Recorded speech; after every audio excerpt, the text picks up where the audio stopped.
Hello students, welcome back to my YouTube channel smart study science classes. आज की इस video में हम देखने वाले हैं क्लास 9th का अध्याय 10 जिसका नाम है कार्य तथा ऊर्जा। ठीक है, इससे पहले वाली वीडियो में हम कार्य की परिभाषा, कार्य के प्रकार और ऊर्जा के प्रकार तथा गतिज ऊर्जा के बारे में पढ़ चुके थे। आज का वीडियो हम स्टार्ट करेंगे स्थितिज ऊर्जा से। कहाँ से स्टार्ट करेंगे? स्थितिज ऊर्जा से। इससे पहले यदि आप मेरे चैनल पर नए हैं तो चैनल को सब्सक्राइब करें, वीडियो को लाइक करें और शेयर करें। चलिए तो वीडियो को स्टार्ट करते हैं, जिसमें सब अब स्टार्ट करते हैं हम स्थितिज ऊर्जा। स्थितिज ऊर्जा क्या होती है? किसी वस्तु द्वारा इसकी स्थिति अथवा विन्यास में परिवर्तन के कारण प्राप्त ऊर्जा को स्थितिज ऊर्जा कहते हैं। स्थितिज ऊर्जा क्या है? किसी वस्तु की या तो स्थिति या विन्यास में परिवर्तन के कारण जो ऊर्जा मिल रही है हमें, उसे क्या कहते हैं? हम स्थितिज ऊर्जा। जैसे कि एग्जाम्पल की बात करें तो पहला एग्जाम्पल आता है हमारा धनुष की तनित डोरी पर रखा हुआ तीर।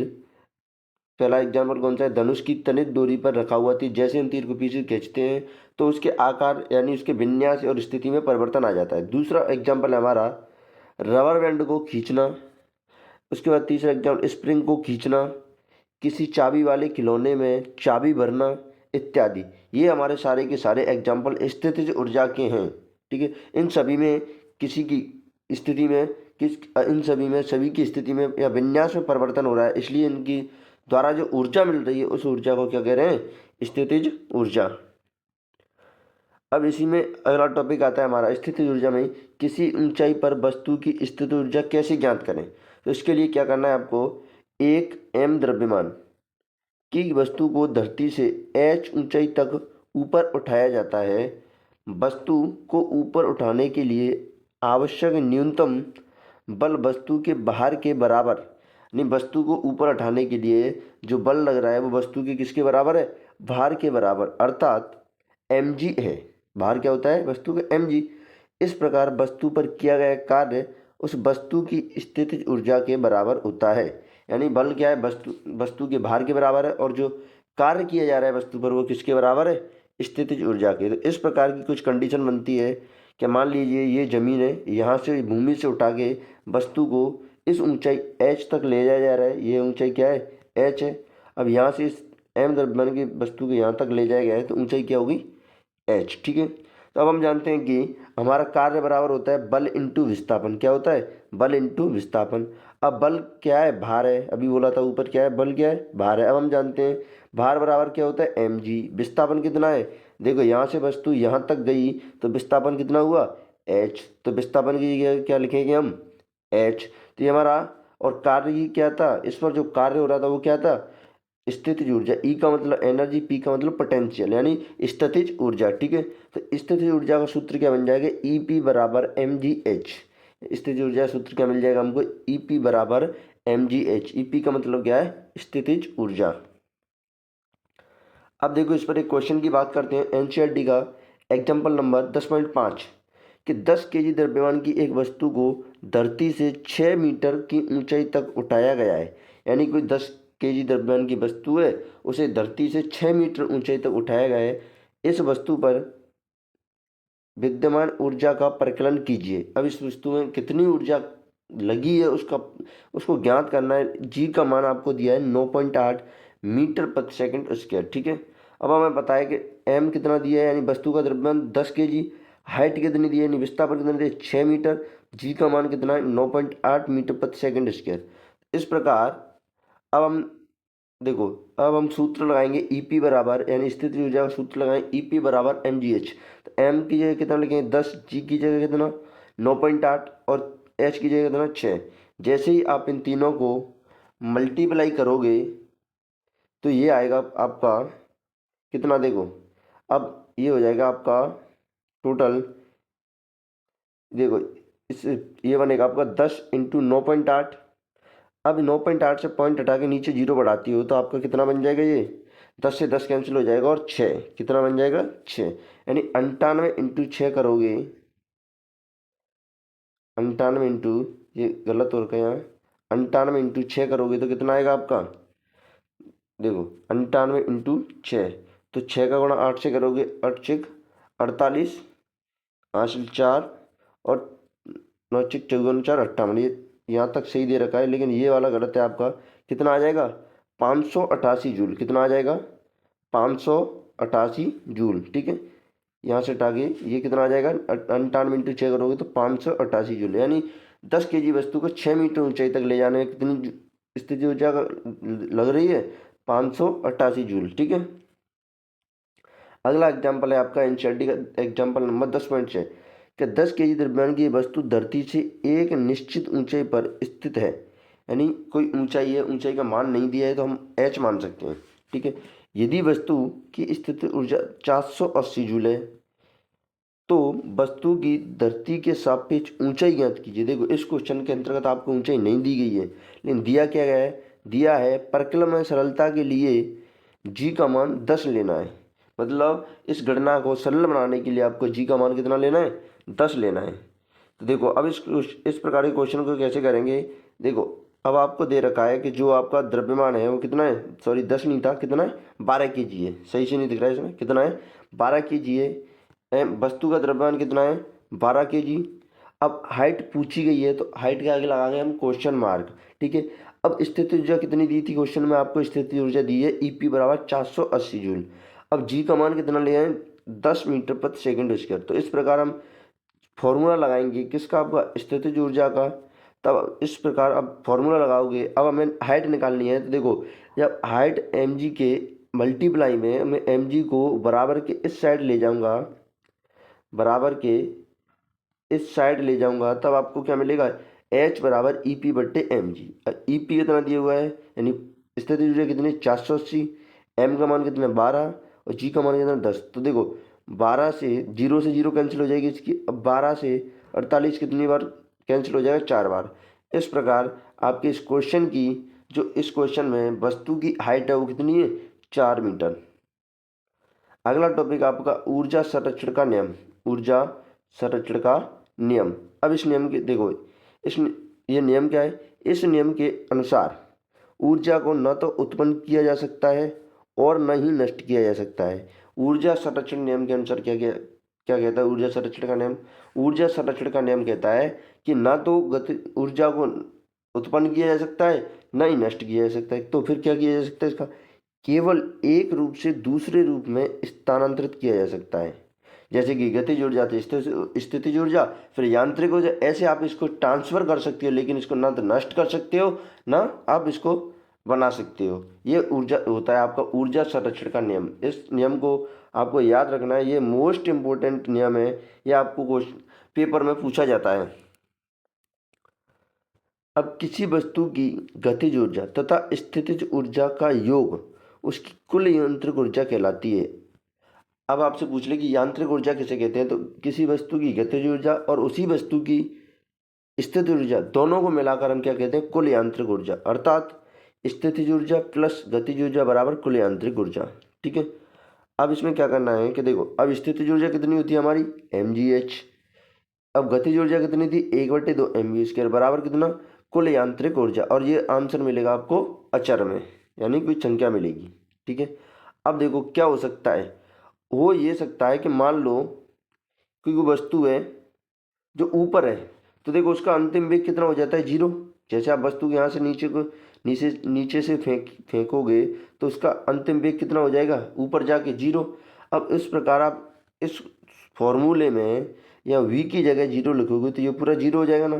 तो यांत्रिक ऊर्जा किसके बराबर बचेगी?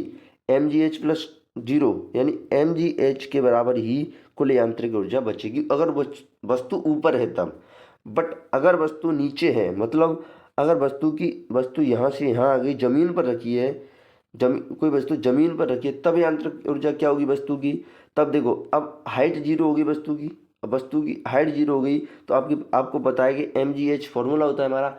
अब हाइट की जगह 0 लिखोगे तो mg के अंदर उसका 0 को गुणा करोगे तो आंसर क्या हो जाएगा? 0। यानी जो आपकी स्थितिज ऊर्जा है वो क्या हो जाएगी? जमीन पर 0। तो यांत्रिक ऊर्जा फिर किसके बराबर हो जाएगी आपकी? तो यांत्रिक ऊर्जा बराबर हो जाएगी आपकी गतिज ऊर्जा के। किसके?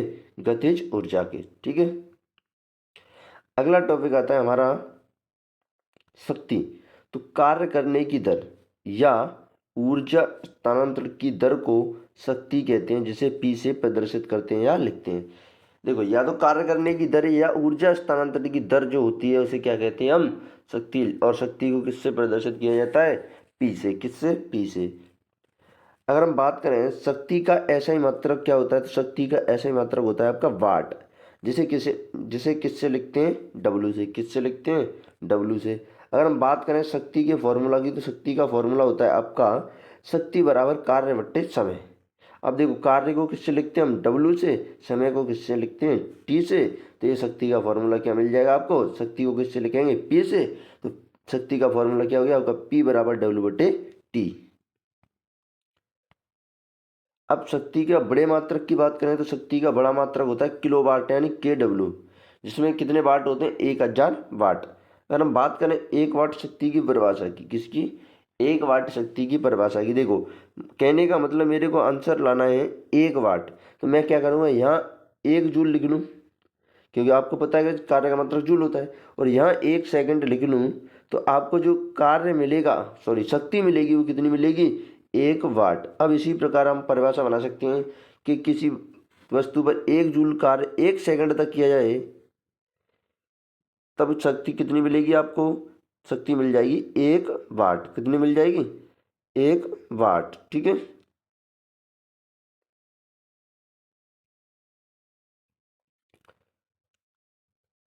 तो ये रही आपकी 1 वाट शक्ति की परिभाषा। देखो, 1 वाट शक्ति वह होती है जो 1 सेकंड में 1 जूल कार्य करने पर उत्पन्न होती है।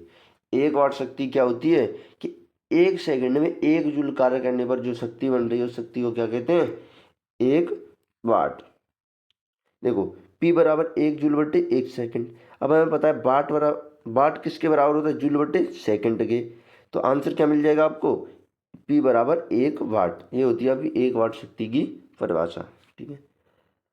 अगला एग्जाम्पल है आपका एनसीईआरटी के 10.7, एग्जाम्पल नंबर 10.7। अब एग्जाम्पल नंबर 10.7 क्या कहता है कि 2 लड़कियां जिनमें से प्रत्येक का भार 400 न्यूटन है। देखो, 2 लड़कियां हैं जिसमें प्रत्येक का भार कितना है, 400 न्यूटन। एक रस्से पर 8 मीटर की ऊंचाई तक चढ़ती हैं। कोई रस्सा है जिस पर कहाँ तक चढ़ती हैं, 8 मीटर की ऊंचाई तक। हम एक लड़की का नाम ए रखते हैं तथा दूसरी लड़की का नाम बी। अब दूसरी लड़की का नाम, इस कार्य को पूरा करने में लड़की ए 20 सेकंड का समय लेती है, जबकि लड़की बी 50 सेकंड का समय लेती है। तो प्रत्येक लड़की द्वारा व्यय की गई शक्ति का प्रकलन कीजिए। देखो, क्वेश्चन आपको देखने को बड़ा लग सकता है, लेकिन कुछ नहीं है इस क्वेश्चन में। जितना आपको क्वेश्चन बड़ा दिख रहा है, उतना ही ये क्वेश्चन आसान है। अब करना है क्या है, देखो, हमने मान लिया लड़की ए ये रही, हमने लड़की बी ये रही। दोनों का भार कितना था, सेम था, 400 न्यूटन 400 न्यूटन। हाइट कितनी थी, वही 8 न्यूटन, वो सॉरी 8 मीटर। अब लड़की ए तो इस कार्य को करने में 8 मीटर तक चढ़ने में कितना टाइम ले रही थी, 20 सेकंड। लड़की बी कितना टाइम ले रही थी, 50 सेकंड। अब दोनों का ये निकालना है कि दोनों ने शक्ति कितनी कितनी खर्च की। अब दोनों की आप शक्ति निकालोगे तो देखो, हमें पता है P बराबर डब्ल्यू बटे टी होता है, लेकिन हमें W यानी कार्य नहीं दे रखा है। एक चीज़ दे रखी है P। अब W बराबर क्या होता है हमारा F डॉट एस, लेकिन यहाँ तो F डॉट एस भी नहीं है। तो फिर क्या करेंगे हम, देखो हम जानते हैं कि F बराबर क्या होता है हमारा mg, और S की जगह क्या लिखेंगे h। तब हमारा फॉर्मूला क्या मिल जाएगा, P बराबर mg h बटे टी। अब हमें पता है कि mg देखो कितना दे रखा है। अब mg क्या था, भार था, भारी तो होता है mg, कितना दे रखा है 400। W बराबर यही तो होता है हमारा mg, यानी भार कितना दे रखा है पूरा 400। 400 इंटू हाइट कितनी है 8 मीटर, टाइम कितना है 20 सेकंड। तो 20 से डिवाइड करोगे 400 को, कितनी बार जाएगा 20 बार। अब 20 इंटू 8 करोगे तब लड़की एक की शक्ति कितनी मिल जाएगी आपको, 160 वाट। ठीक है। इसी प्रकार आप इसको करोगे कि P बराबर W। अब W बराबर F डॉट एस होता है, फिर इसका F बराबर होता है mg h की के लिए h। फॉर्मूला क्या मिल जाएगा, P बराबर mg h बटे टी। अब mg का मान कितना दे रखा है, यानी mg यानी क्या होता है आपका भार। तो भार कितना दे रखा है 400 इंटू 8, हाइट दे रखी है। लेकिन जो आपको टाइम दे रखा है लड़की बी का, वो कितना है, लड़की बी उस काम को करने कितना टाइम ले रही है 50 सेकंड। अब 50 से आप 400 को डिवाइड करोगे तो 8 बार जाएगा, 8 इंटू 8 करोगे तो आंसर आएगा आपका 64 वाट। तो लड़की ए ने कितनी शक्ति खर्च की, 160 वाट, और लड़की बी ने शक्ति कितनी खर्च की, 64 वाट। आप देख सकते हो लड़की एक कम टाइम ले रही है उस कार्य को करने, तो इसका मतलब उसने शक्ति ज़्यादा खर्च की है। अगला क्वेश्चन है आपका कि 50 केजी द्रव्यमान का एक लड़का एक सोपान यानी जीना यानी सीढ़ी पर दौड़कर 45 सीढ़ियाँ 9 सेकंड में चढ़ता है। एक लड़का है 50 केजी का, वो जीने पर यानी सोपान यानी सीढ़ियों पर दौड़कर 45 सीढ़ियाँ 9 सेकंड में चढ़ता है। यदि प्रत्येक सीढ़ी की ऊंचाई 15 सेंटीमीटर है तो उसकी शक्ति का परिकलन कीजिए। जी का मान कितना लेना है, 10। देखो अगर हम बात करें तो द्रव्यमान कितना दे रखा है हमें, 50 केजी। कितना दे रखा है, 50 केजी, ठीक है। टाइम कितना ले रहा है, 9 सेकंड। अब सीढ़ियों की संख्या कितनी, 45, लेकिन एक सीढ़ी की ऊंचाई कितनी, 15 सेंटीमीटर। तो हम कुल ऊंचाई निकालेंगे तो क्या करेंगे, 15 इंटू 45, क्या करें 15 इंटू 45। जैसे ही आप 15 इंटू 45 करोगे आंसर आएगा 675। लेकिन ये सेंटीमीटर में, इस चीज़ का विशेष ध्यान रखें। अब सेंटीमीटर को चेंज करोगे आप कितने में, किसमें, मीटर में। तो इसके लिए क्या करोगे आप, सेंटीमीटर से मीटर में चेंज करने के लिए 100 से डिवाइड करोगे, तब आपका आंसर आएगा 6.75 मीटर, ठीक है। अब लड़के का भार निकालोगे तो देखो भार बराबर क्या होता है, एम जी। अब एम कितना है, 50 केजी, जी कितना है, 10, तो भार कितना आ गया, 500 न्यूटन। अब जैसे अभी फॉर्मूला हमने ऊपर देखा था वैसे यहाँ मिल जाएगा पुनः, पी बराबर डब्ल्यू बटे टी होता है हमारा। लेकिन डब्ल्यू की जगह हम क्या लिखेंगे, एफ डॉट एस। लेकिन एफ का मान क्या होता है, एफ बराबर एम जी, एस की जगह क्या लिखेंगे, एच, और टी की जगह टी। ये मिल जाएगा पी बराबर एम जी एच बटे टी। अब एम जी का मान कितना है, जैसे भार कितना है 500 इंटू हाइट कितनी 6.75 बटे 9। जैसे ही आप इसको सॉल्व करोगे, इसे डिवाइड करके सॉल्व करोगे आप, तो सारा का सारा आंसर मिलेगा। देखो 500 इंटू 2.2, 3/3 से, दोनों को 3 से डिवाइड करोगे 2.28 मिल जाएगा, 2.25, और ये बटे 3। जैसे ही आप इसको सॉल्व करोगे पूरे तरीके से, तब आपका आंसर आएगा 375। कितना आएगा, 375 वाट। पूरे को सॉल्व करने के बाद आंसर कितना आ जाएगा आपका, 375 वाट। यहाँ पर आपका ये अध्याय यानी कार्य तथा ऊर्जा वाला अध्याय खत्म होता है। अगर आपने अभी तक इसका पहले वाला वीडियो नहीं देखा है तो आप उसको पहले देखें, उसके बाद इस वाले वीडियो को देखें। इस पहले वाली वीडियो की लिंक मैं डिस्क्रिप्शन में दे दूंगा। अगर वीडियो अच्छी लगी तो वीडियो को लाइक करें, चैनल को सब्सक्राइब करें। थैंक